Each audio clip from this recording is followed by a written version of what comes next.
Olwaleero Maama Nnaabagereka Sylvia Najjinda yeebazizza omutonzi olw'okumalako omwaka oguwedde ate ne bayingira omwaka omujja mu mirembe.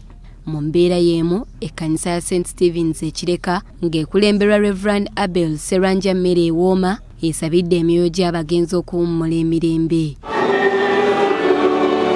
Wano bakolezezza emisubbaawa ng'akabonero ak'okugiwa ekitangaala gye bali. Ab'enganda z'abagenzi nabo beetabye mu nteekateeka eno nga waliwo n'abaakola ekinene mu kuzimba ekkanisa eno.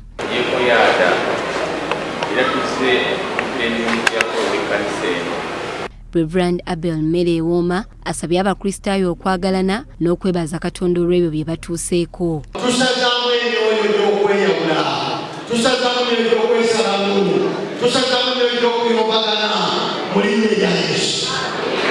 Wano wasabidde abantu okulambulanga ab'enganda zaabwe mu byalo okusinga okwesibanga mu bibuga. Muli awo bakadde bamwe emisulo gye bayitamu ne mugamba awo nno ebaaya waakitafu era yagamba tumukwatako eno bamufukira. Abantu muddeyo mwaba omulembe guno muddeyo mutuule mulage bakadde bamwe ne baka wafaanana wate.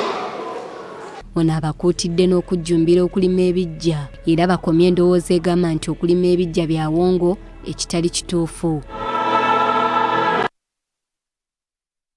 Katikkiro wa Buganda